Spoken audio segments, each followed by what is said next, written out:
Israel से 2000 kilometre दूर यमनी राजधानी सना व लॉन्चिंग पैड बना हुआ है, जहां से हूती लड़ाके अब आए दिन लंबी दूरी की मिसाइलें दागकर गाजा युद्ध का बदला ले रहे हैं। हूतियों के बढ़ते हमले इसराइल की चिंता का सबब बनते जा रहे हैं। इजरायली एयर डिफेंस सिस्टम भी अब हूतियों के हवाई हमलों के सामने मात खा रहा है। इस हफ्ते हूती विद्रोहियों ने तेल अवीव, बेन गुरियन हवाई अड्डे, नेवातिम एयरबेस और यरूशलेम पर मिसाइलों की बौछार की।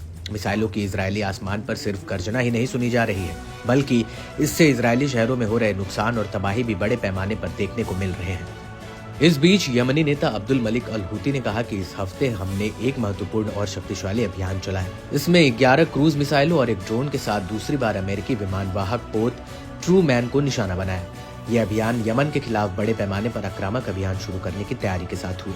इसमें कई शहरों को निशाना बनाया गया। इससे यमन पर हमला करने का अमेरिकी प्लान भी विफल हुआ। इससे अमेरिकी पोत और उसके नौसैनिक जहाजों को लाल सागर से वापस जाना पड़ा। इसके अलावा हूती लड़ाकों ने अल बायदा और मरीब में 2 अमेरिकी MQ-9 ड्रोन को मार गिराया। ये महंगे ड्रोन अमेरिका की ओर से जासूसी मिशनों में तैनात थे, जिन्हें हूती लड़ाकों ने पल भर में ही निशाना बनाकर हवा में ही आग का गोला बनाकर तबाह किया। लड़ाकों को जमीन से हवा में मार करने वाली मिसाइलों से अमेरिकी ड्रोन को ढेर करने में कामयाबी हासिल हुई। इस बीच हूती नेता अब्दुल मलिक अल हूती ने कहा कि इजरायल और अमेरिका भी हूती विद्रोहियों की ताकत का लोहा मानने लगा है। यमनी नेता ने खुलासा किया कि अमेरिकी ब्रिटिश हमलों के बीते 1 साल में 106 यमनियों की मौत हुई, जबकि 314 यमनी घायल हुए हैं। जबकि इजरायल और अमेरिका ने करीब 931 हवाई हमले और नौसैनिक हमले झेले हैं। हूती नेता ने जोर देकर कहा कि हूतियों की बढ़ती ताकत के पीछे अमेरिका का बड़ा हाथ है। दरअसल अमेरिका के हमलों ने हूती विद्रोहियों की सैन्य ताकत को बढ़ाने का काम किया है।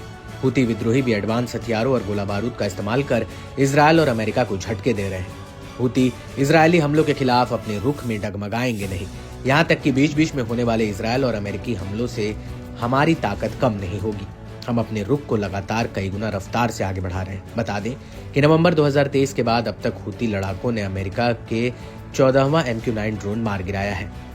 खास बात है कि MQ-9 ड्रोन सबसे एडवांस ड्रोनों में से एक है। हूतियों की ओर से इसे मार गिराना एक बड़ी घटना है। इससे सवाल उठता है कि हूती कैसे इतने ताकतवर हो गए कि उन्होंने अमेरिका के इतने खतरनाक ड्रोन को मार गिराया।